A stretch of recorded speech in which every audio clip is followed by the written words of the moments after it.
sing like it matters because it does.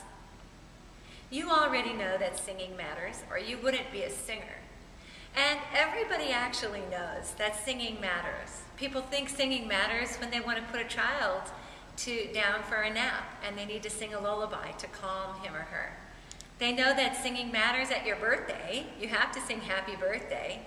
Singing, of course, matters at church. You wouldn't think of doing church without some sort of singing. And there are many, many other places that we all sing every day in our lives. But I'm talking to you emerging professionals out there, or you professional singers out there. Singing matters even more ways than you can imagine. It's a very valuable commodity. It helps people in many walks of life for many reasons that you might not even be aware of.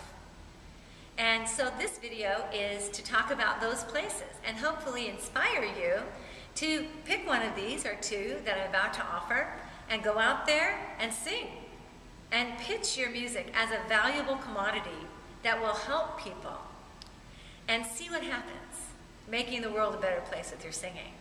So here are 7 different areas, and not every area will be very interesting to every person, of course. Some people have personalities that just really need huge stages, or some people don't want to think in terms of explaining what they're doing to people in an educational way. Some people really have great personalities for calming and uplifting. Some people have a real calling to help people worship.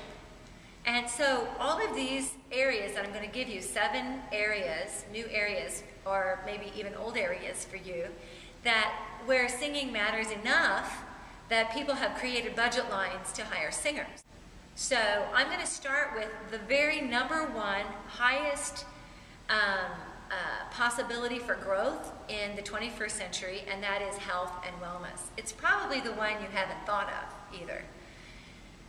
Strikingly, 45% of hospitals now employ artists on their staff for a variety of reasons in hospitals, one of which is to sing children to sleep or to calm them before they go into surgery and also afterwards.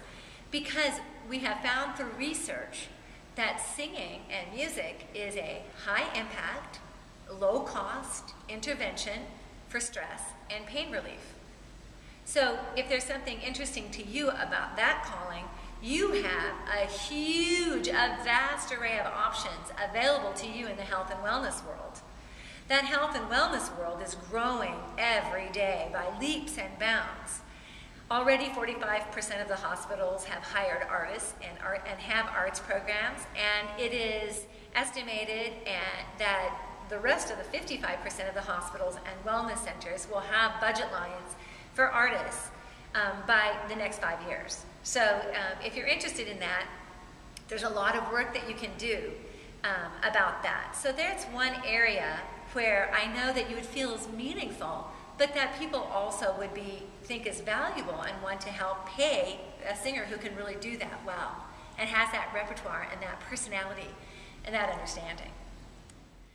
The second area that you probably already know about is education. So you might think, well, I'm not a music educator. Well, that's really true, but just like in health and wellness, you're not a music therapist either. You, as a performer, work with music therapists. In education, you, as a performer, work with music educators to enhance their curriculum. And you may or may not know that big places like in Los Angeles here, Music Center, hires teaching artists. And teaching artists get paid pretty well to mostly perform, but to put their performance into a context that's educational for all sorts of audiences, not just children. Also community members, retirement centers, senior centers, libraries, museums. There's lots and lots of places where they hire singers to sing repertoire that's in an educational context. If you think that that sounds interesting, you should check it out. The third area that might be surprising for you is diplomacy. So you could be a cultural ambassador. You may or may not realize that the departments of defense and departments of state actually hire professional musicians and give them great salaries to be ambassadors for the United States. And there are also lots of grant opportunities for projects along those lines. Even on a local level, we have sister cities, and we have all sorts of events where we want to present ourselves and represent ourselves culturally through song. And if you're interested in that sort of diplomacy, you should check that out as well. All governments have budget lines for this, and they're really good budget lines. So if you can find a way into those, that will be helpful.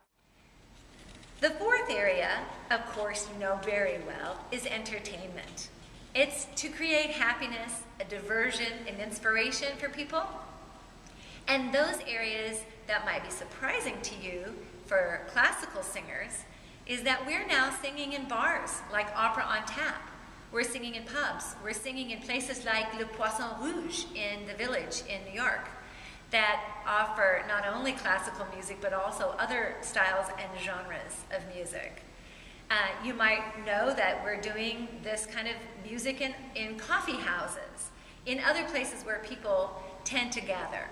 You can actually offer your entertainment, your diversion, in many different types of places, not the least of which is online, on live streaming concerts like concertwindow.com.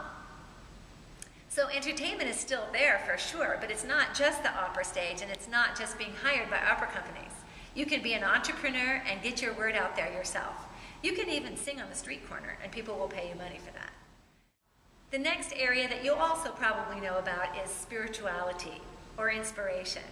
Many churches have budget lines for singers, and you already probably have a church job, but you might be able to enhance that church job by adding a professional element to it, of adding your own creativity and your own calling about how to make your singing more inspirational, more spiritual, getting the word out in different ways. And finally, a really good surprising area is the corporate culture. Many corporations, and this is where the money is, the bottom lines are very important to these corporations, and many corporations believe that they really need to have community support in order to be able to be successful in their auto parts business or in their selling of deodorant or shampoo. I'm talking about two specific people, AutoZone and Procter & Gamble, who have budget lines for entertainers to get the word out, whatever their word is out there, whether they want to talk about advertising their product or whether they want to just hold concert series in the park for their community. They all hire singers, and you can be applying for those jobs. Also, government officials, airlines hire singers to get public safety tips out there in ways that people can remember, and to tell people to, fasten their seatbelts in certain ways. Lots of singers and dancers and other artists are hired to do videos for that kind of thing. So, there you have 7 new ways to look for work as a singer when you've graduated from university with a degree in vocal performance that is not your traditional way. Still, I highly recommend that you audition for young artist programs, and when you're done with your young artist program, you're going to need to look for jobs in these 7 places and many more. And also audition for management, and if the management works out and you're continuing to get work, fantastic. What we know from the numbers is that's about 6% of us. So, if you're in that group, cool. If you're not in that group, you might want to look into some of these.